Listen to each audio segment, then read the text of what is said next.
Hi, Kaden and Ezra. Today we're going to learn about another habitat that animals live in. So remember, God provided habitats for animals that give them all the space, food, shelter, and water that they need. So yesterday we learned about 2 water habitats. Do you remember what those 2 habitats were? Good, the ocean and the pond. Remember, the ocean is a saltwater habitat and the pond is a freshwater habitat. Today, we are going to be learning about a land habitat, the forest habitat. What very large plant do you think the forest habitat depends on? Trees. Forest animals like bears, owls, and chipmunks depend on trees for food and shelter. Trees also give off plenty of oxygen for people and animals to breathe. Do you think a chipmunk needs a lot of water to live? Streams, rivers, lakes, and ponds are ways God has provided water for animals who live in the forest. Do you think the water in these places is salty or fresh? Think about what kind of water you like to drink. That's right, it's fresh water. God designed every forest to be the exact size that the animals living in it would need. Some forests are so large that many animals can live there. These forests can cover many miles of land. There are many predators in the forest, and the bear can eat both plants and meat. The bear is a fierce predator. What makes the bear fierce?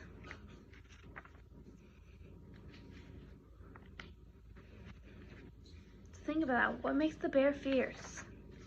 What makes it a strong competitor and predator? The owl is also a predator in the forest.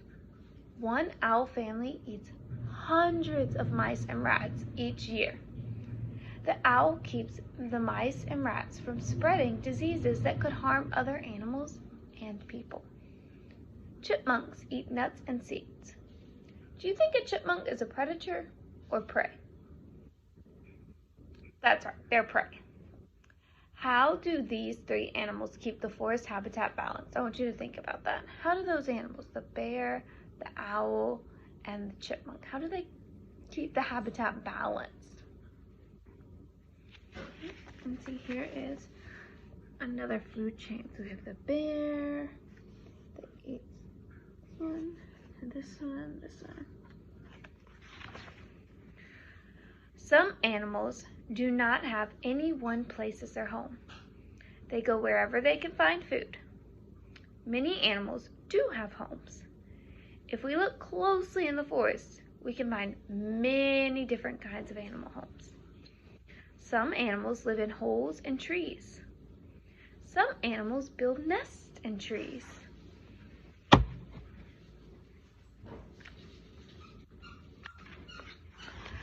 Chipmunks dig tunnels or burrows in the ground.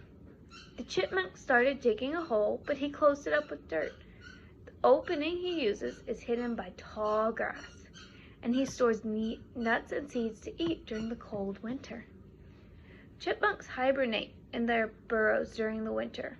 Their body temperature lowers and their organs slow down so they can fall into a deep winter sleep. Can you think of another animal that hibernates? Some animals, like bears, build dens in the ground near the roots of an old tree. Bears hibernate too, but they do not fall into a deep winter sleep. Their body temperature doesn't change very much. This helps them wake up quickly if they or their cubs are in danger. Another land habitat is the savanna. Some of your favorite animals might live in the savanna. Lions, giraffes, elephants, and zebras. So when you go to the zoo next week, you'll see animals that we've already talked about from our ocean habitat, our pond habitat, and our forest habitat. But a lot of the animals we see at the zoo are from the savanna habitat. So keep that one in your mind. One more time. What habitat? the savanna habitat. The savanna is a grasslands habitat. That means it is a large piece of flat, grassy land. There are 2 seasons in the savanna, the rainy season and the dry season. Finding water is never difficult during the rainy season. During the dry season, many animals migrate to another area to find water, while others search for plants that store water. The savanna is a large area of land that stretches as far as the eye can see. Large animals can live there. Animals that can run fast also live in the savanna. The cheetah, who lives in the savanna, is the fastest land animal. While some of the animals in the savanna are predators, many animals depend on grass for food. These animals are called grazers. The largest grazing animal is an elephant. Elephants eat grasses, leaves, and fruit. Elephants keep the savannas clear by eating shrubs and trees. This helps the grass grow. Shelter. The savanna does not provide shelter, so many animals stay together in groups. Elephants stay together in herds, and the older elephants work together to protect the young elephants from predators. Lions are powerful predators. They are very large, strong, and can run very, very fast.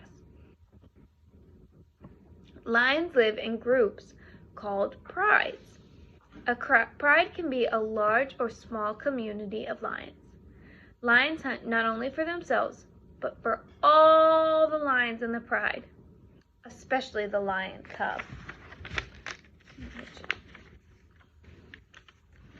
So, those are the animals of the savanna. And next week, we will finish off by learning about the animals of the rainforest and insects in their habitats and how God gave them protection. Okay, so we learned about 2 more habitats today.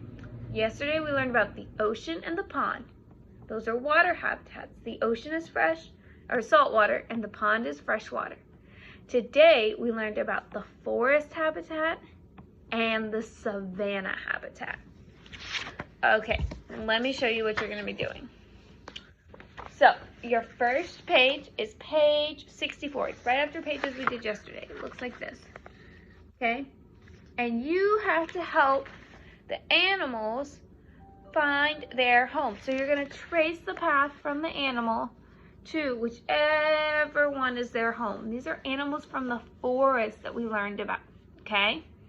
So, I want you to pause the video and do this page real quick and then come back and I'll tell you what to do next.